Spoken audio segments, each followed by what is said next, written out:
Ladies and gentlemen, boys and girls, I have a question for you. I was just thinking about this earlier on today. Why is it that Republican politicians who were very vocal in their opposition to Donald Trump a couple of months ago have suddenly changed their mind and have a different opinion? A couple of examples.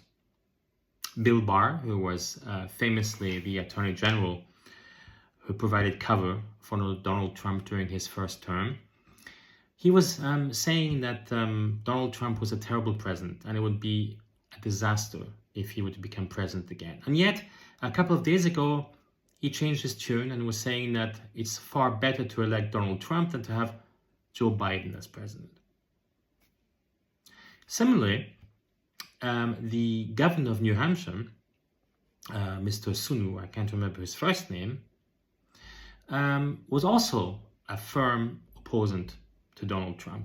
And he supported Nikki Haley during the Republican primaries. And yet, during a conversation, an interview he had a couple of weeks ago on TV, he found it very difficult to explain why all of a sudden he was saying it's better to elect Donald Trump. His argument was, well, 51% of the electorate is going to, in any case, vote for Donald Trump. So it's better that he as well goes along with the majority. But first of all, it's only a poll. It's an opinion poll.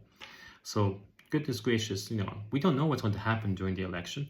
And it's a little bit like saying, if you're a Manchester United fan in football and Manchester United are playing against Manchester City, and the big favorites of the FA Cup final are Man City, and you say, you know what, since Man City are favorites, I'm going to, change my allegiance and support Man City because, they're favorites. And after all, doesn't really matter if I change my opinion right now. Well, it's the same thing.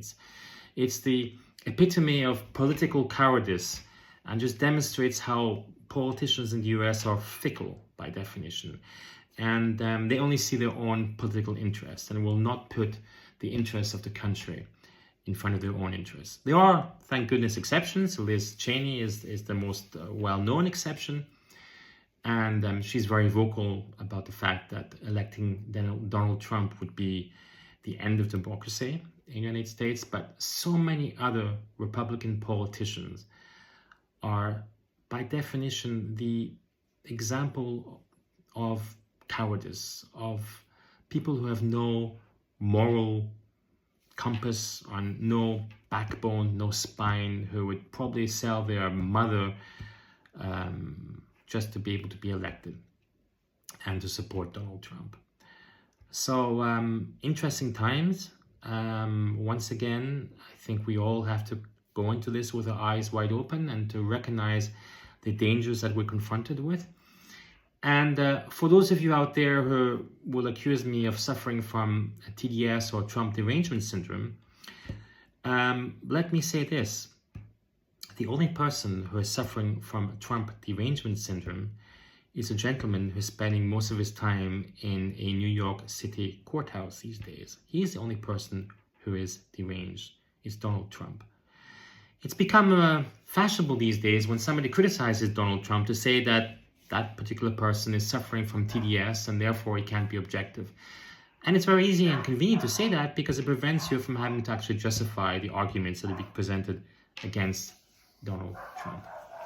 So to all of those, to the gaggle of Republican politicians who are chasing the Donald Duck of Republican politics, I would say this: look at yourself in the mirror and think very carefully, what is more important, your own personal political career or the future of the United States of America?